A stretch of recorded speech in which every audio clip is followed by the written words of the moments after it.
Well, good morning here. It is week 4 of the American Literature class. People are filling in their names on the roll call sheet. Get the right angle here. I have to turn my head upside down for a second. Watch out for the flying spaghetti monster. Okay.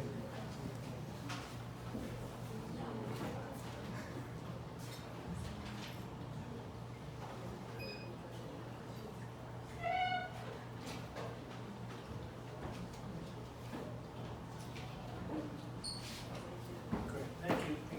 Appreciate it.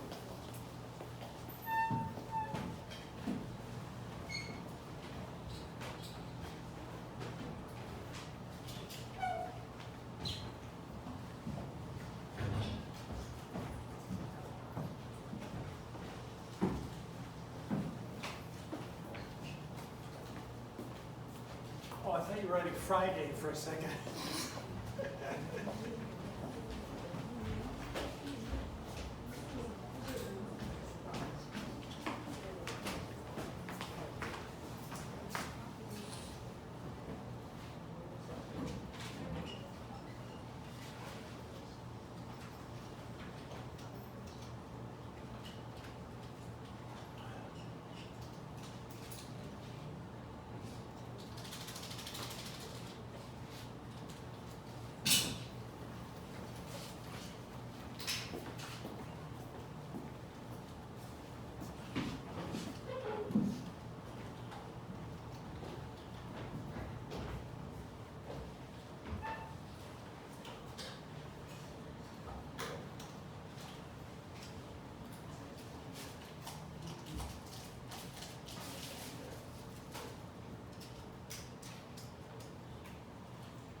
Well, here it is, the roll call sheet so far. Some people, well, no, there's one person here on the list. This student here, who is in China, maybe, apparently. But perhaps by next week, all the students from China will be back. I know some of them are back this week, a week earlier than I thought it was possible. So that was nice to see. Every class I teach has students from China who really, well, that's very good for them and for us, except it means I have to video every single class I teach and then spend hours uploading them and putting them in the playlist and everything. I've got the list, actually I've got the list, and I'll get this up on, today's class up on the playlist as soon as I can. Okay, let me run through this here. Oh, that doesn't look right.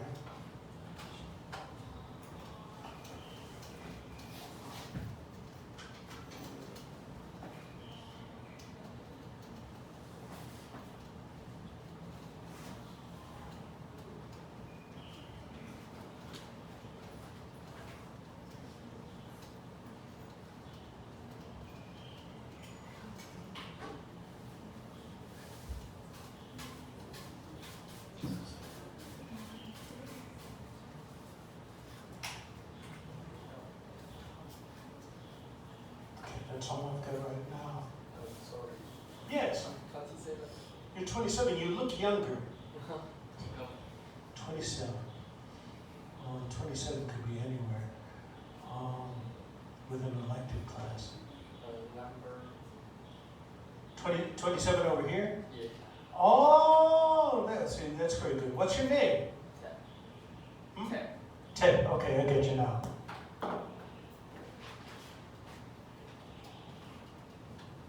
Right.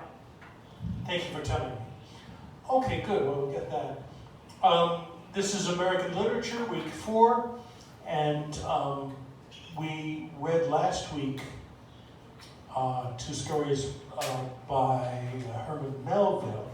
Now we're moving to O. Henry. We've got 2 stories a call loan first, and then 20 years after, 20 years later, something like that. If you need, this is going to be the first time it's going to be available on video. This is the address of my homepage, so if anybody needs to have a record of that, I'm giving you a chance right now. So I'm trying my first cup of coffee. I've got a cold today and I'm feeling really dizzy. I'll do my best to keep teaching. Yeah, the address is tinyurl.com/obclasses. This is a new website I had to move because of Google Sites making changes. Okay, well now. And by the way, here are the playlists. We don't have any for this one because this is the first time I'm making a recording. But each class is going to have that there.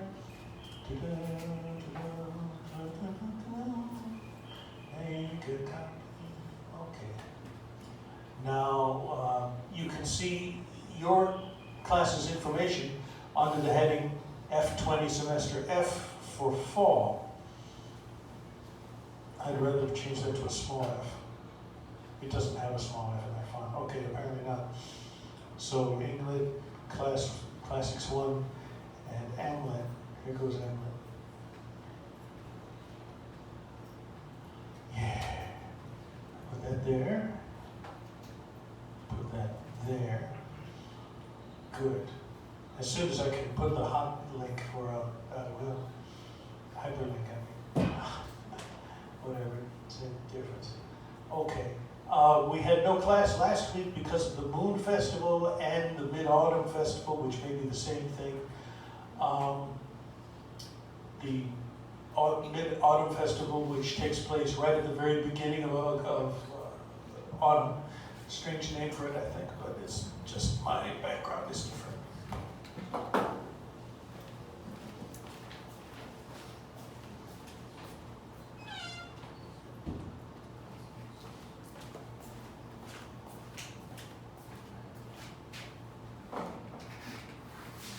If all the students from mainland China are back by next week, I may not have to do any more videos after this class because I don't have any more classes this week.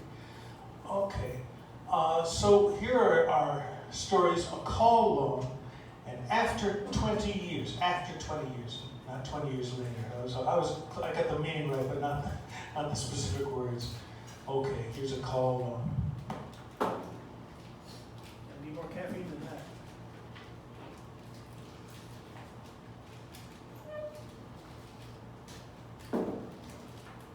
It's hard having a class this early in the morning. It feels like, well, my alarm went off at 5:50 in the morning.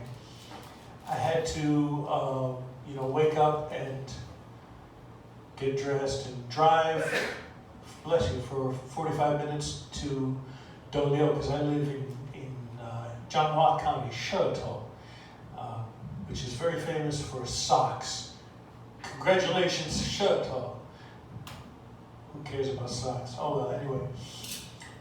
All right. Is that big enough? I want to make it a little bigger.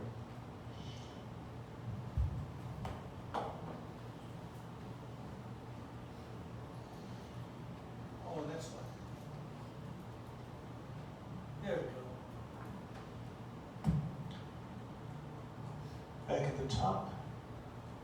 Here we are, a call. Someone else is here with me. An anonymous alligator. Well, welcome, alligator. Good to see you.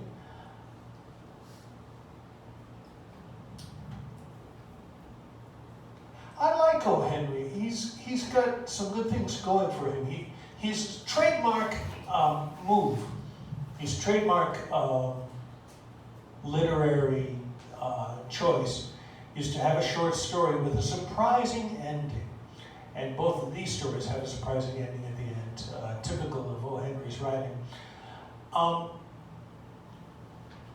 His most famous story is called The Gift of the Magi. And if I have a chance, I'm pretty certain that there's a video of that, and I'd like to share that with you too.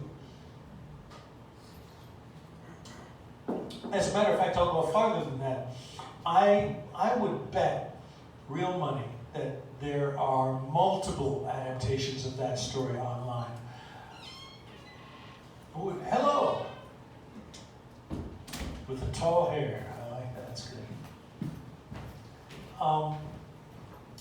Let's get into the story here. I can read it from right here. Good. The beginning of the story uses a lot of style, but basically the idea was that the people who are basically cowboys, cattlemen driving cattle or cows, were very prosperous. They, beef was in great demand, and so they did very well and were very well respected at the time that this story takes place. I'll look at what he says specifically, though. In those days, the cattlemen were the anointed. That's too complicated to explain, but it means they were the special ones, like Jesus was the anointed. They were the grandees of the grass, kings of the kine, lords of the lea, barons of beef and bone. And you notice the alliteration going on. So you can see alliteration is not only used in poetry, it's also used in prose. They might have ridden in golden chariots, had their taste so inclined. The cattleman was caught in a stampede of dollars. That's pretty good. A stampede, huh? That makes me want to look something up.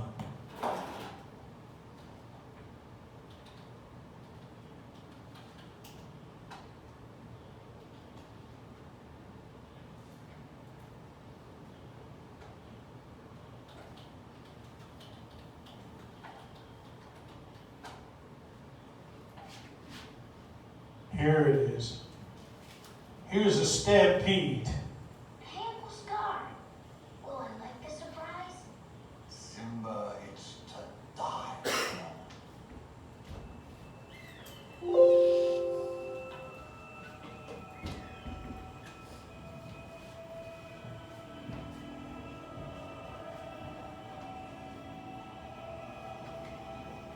You realize this is all one painting here.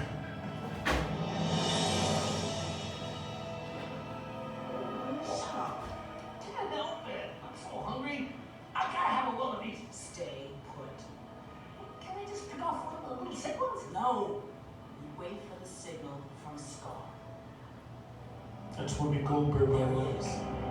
Let's go. Little more. Puh.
That's enough to get the word stampede out of the way. When I read the word stampede, that's exactly what came to mind, so I wanted to show you for a second. It's a comfort food of the video world. Yes.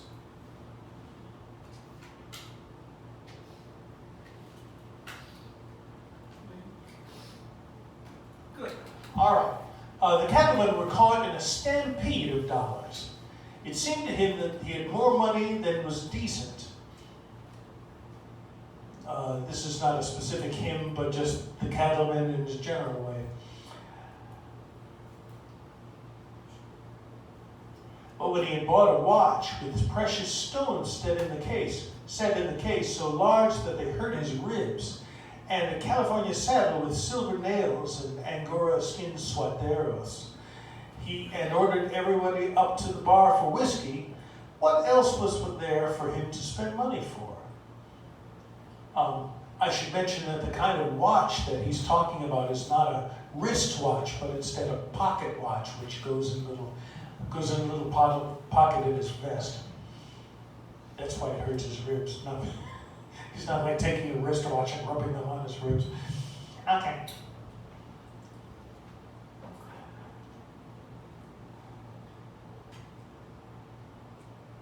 Let me just skip to the main character now. So out of the chaparral, which is I can probably research chaparral for a second.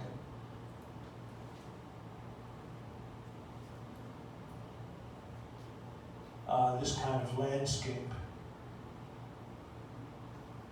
Wow.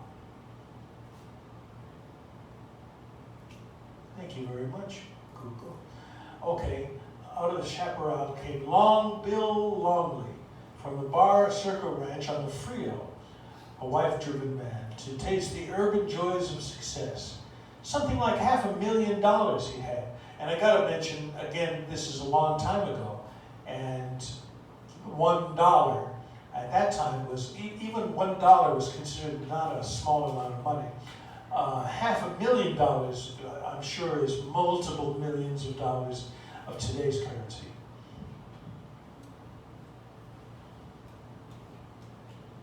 Long Bill was a graduate of the camp and trail, luck and thrift, a cool head, and a telescopic eye for mavericks.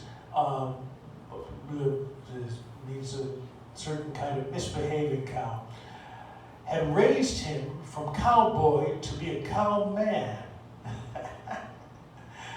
Then came the boom in cattle, and fortune, stepping gingerly among the cactus thorns, came in an emptied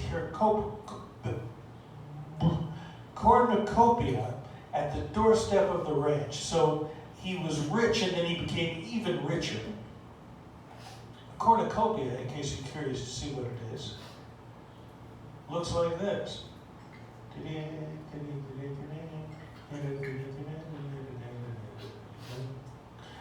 Cornucopia, well, this is not an ideal picture, but it's a horn of plenty, as they call it, and filled with wonderful things, including, in this picture, fruit, but it's not always fruit, although apparently many times it is fruit. This is the cornucopia. Right. The word corn means the trumpet. And that kind of shape, this kind of shape here, kind of shaped like the horn of a cow or bull or whatever. In the little frontier city of Chaparosa, Longley built a costly residence. He built a fancy house. Here, he became a captive, bound to the chariot of social existence. He was doomed to become a leading citizen. Cowboys, one of the ideas people have about cowboys is that they're very independent. They don't work with other people very much, and not very willingly either. And now he's supposed to be one of the leaders of this little city. He struggled for a time like a Mustang in his first corral, and then he hung up his quirt and spurs. I bet I can show you a quirt too. Basically, it means a whip. A short whip. What? Not a whip.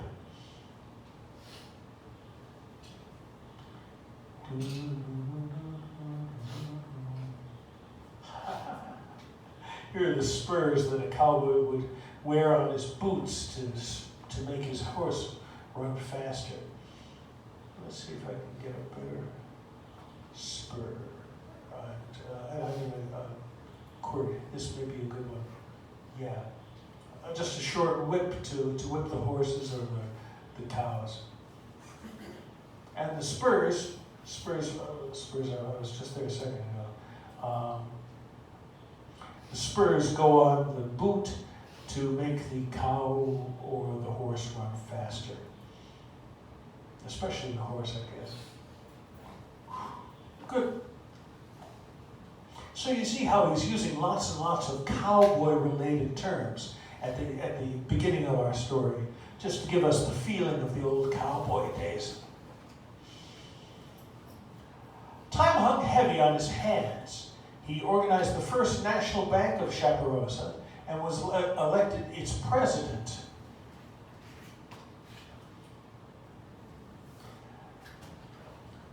Okay, and then we launch into the story proper.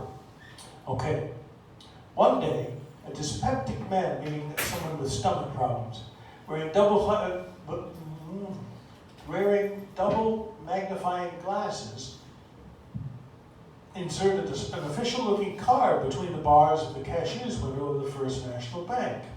5 minutes later, the bank force was dancing at the beck and call of a national bank examiner. This examiner, Mr. J. Edgar Todd, proved to be a thorough one. So he's checking out this bank, which has recently started, to see that it's following all the national rules for banks. At the end of it, the examiner put on his hat and called the president, Mr. William R. Longley, Bill Longley, into the private office. Well, how do you find things? Asked Longley in his slow, deep tones. It's not deep enough, okay. Well, how do you find things? Don't expect me to keep up this cowboy impression. Any brands in the roundup you don't like the looks of? The bank checks up all right, Mr. Longley, said Todd. And I find your loans in very good shape, with one exception. You're carrying one very bad bit of paper, one that is so bad I have been thinking that you surely do not realize the serious position it places you in. I refer to a call loan of $10,000 made to Thomas Merwin. Not only is the amount in excess of the maximum sum the bank can loan any individual legally, but it is absolutely without endorsement or security.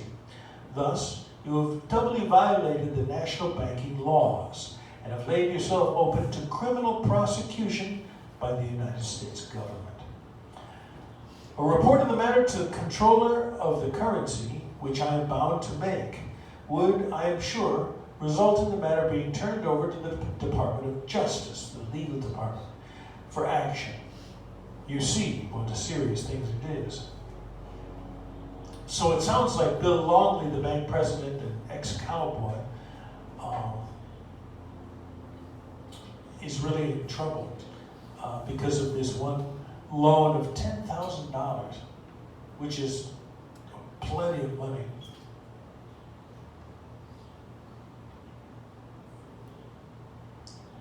It's so much that it's illegal for a bank to loan somebody that much money to one person.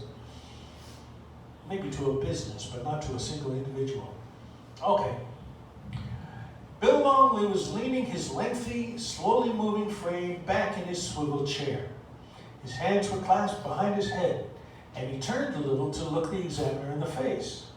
The examiner was surprised to see a smile creep around the rugged mouth of the banker, and a kindly twinkle in his light blue eyes. If he saw the seriousness of the affair, it did not show in his countenance. His countenance means a beauty. Oh, of course. You don't know Tom Merwin, said Longley, almost genially. Yes, I know about that loan. It hasn't any security except Tom Merwin's word. Somehow I've always found that when a man's word is good, the best security it is. We'll try again. When a man's word is good, it's the best security there is. Oh yes, I know the government doesn't think so. I guess I'll see Tom about that note. Mr. Todd's dyspepsia seemed to grow suddenly worse.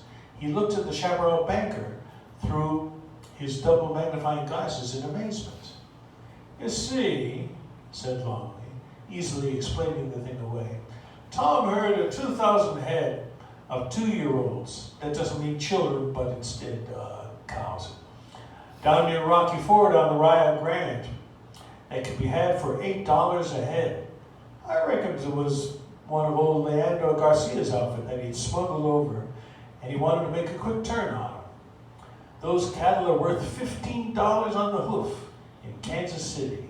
Tom knew it, and I knew it. He had $6,000, and I let him have the $10,000 to make the deal with. His brother Ed took him on the market 3 weeks ago. He ought to be coming back most any day now with the money. When he comes, Tom will pay that note. The bank examiner was shocked. It was perhaps his duty to step out to the telegraph office and wire the situation to the controller. This word does not look like it's pronounced controller, but that's the way it's pronounced for some reason. I don't know why people skip P when they say it. But it means the money guy.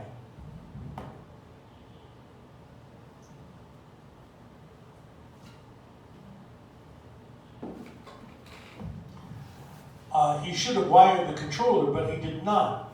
He talked pointedly and effectively longly for 3 minutes. He succeeded in making the banker understand that he stood on the border of a catastrophe. If this is going to help at all. Not much. Then he offered a tiny loophole of escape. I'm going to Hillsdale's tonight, he told Longley, to examine a bank there. I will pass through Chaparosa on my way back. At 12 o'clock tomorrow, I shall call at this bank. If this loan has been cleared out of the way by that time, it will not be mentioned in my report. But if not, I will have to do my duty.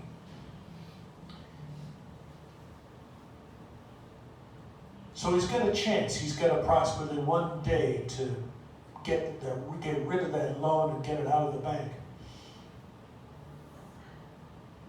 which is not a lot of time for financial matters. With that, the examiner bowed and departed.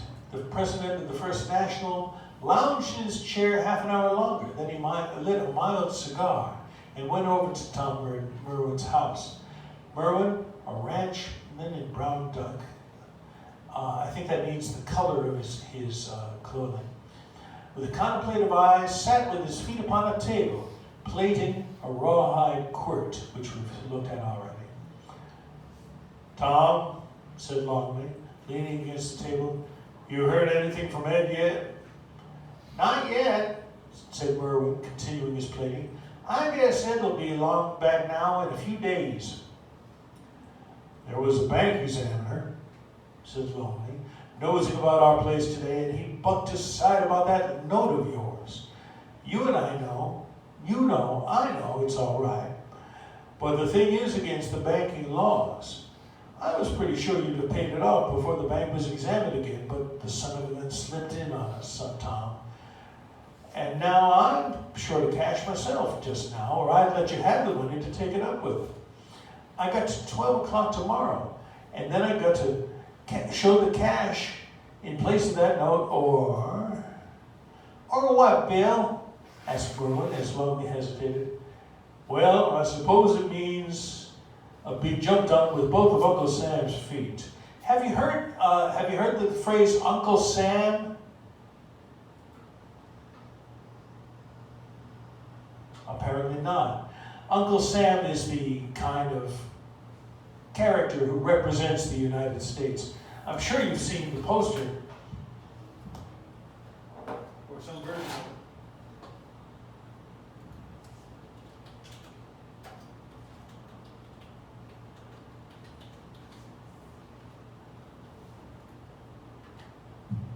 Here. This is Uncle Sam. And he's the representative. I mean, he's not a real person, obviously. He's like Santa Claus or whatever. But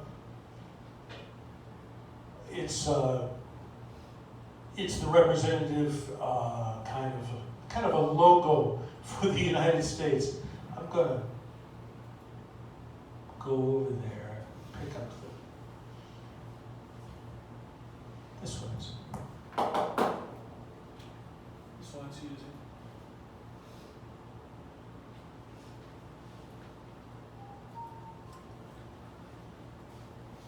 Good. I suppose it means to be jumped on with both of Uncle Sam's feet.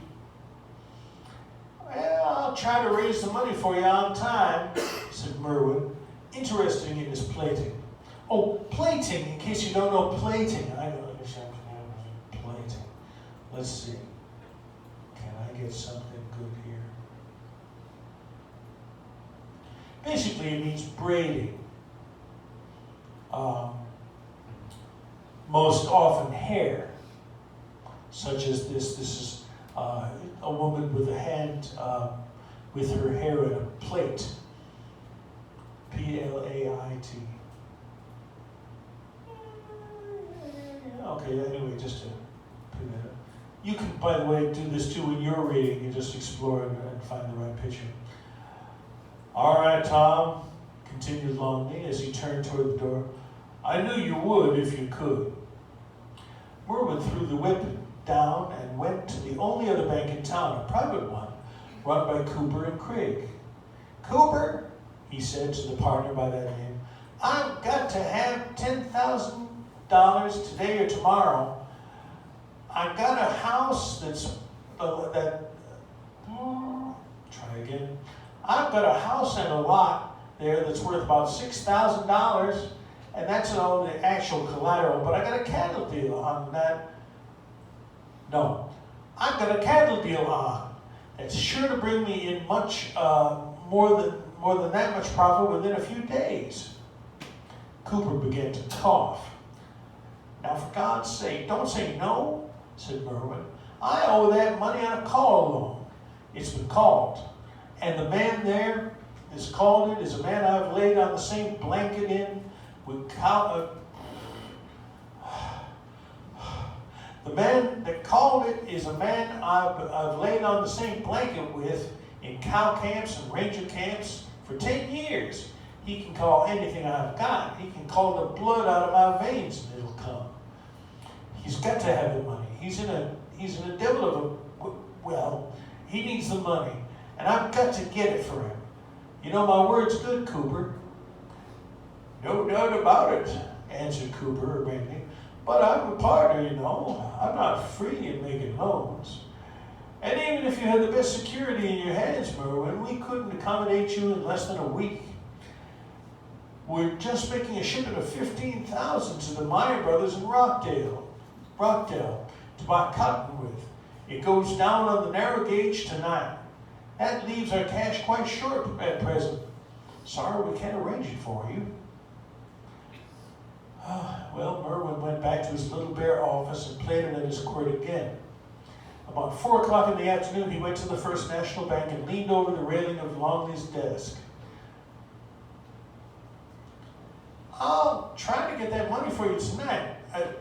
I mean, tomorrow, Bill. All right, Tom, said Longley quietly.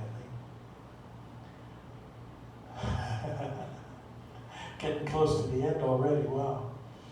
At 9 o'clock that night, Tom Merwin stepped cautiously out of the small frame house in which he lived. It was near the edge of the little town, and few citizens were in the neighborhood at that hour. It's 9 o'clock at night, quite early for nightlife.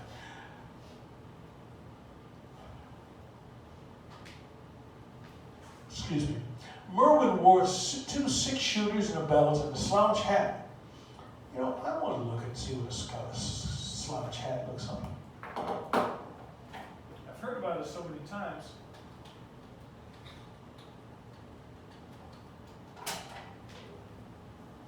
Okay. Oh, slouch hat.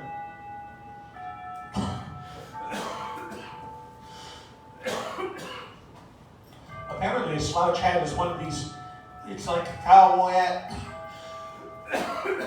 except only one of the edges is pulled up upwards, and the other is still flat. Let's see if I can get a nice link for that.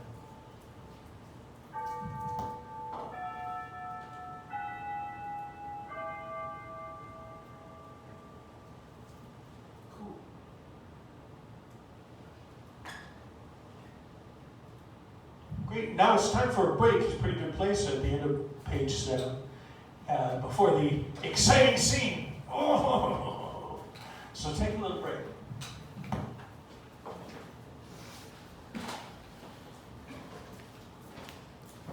We're going to take a short break, but we'll be right back. So don't change that channel.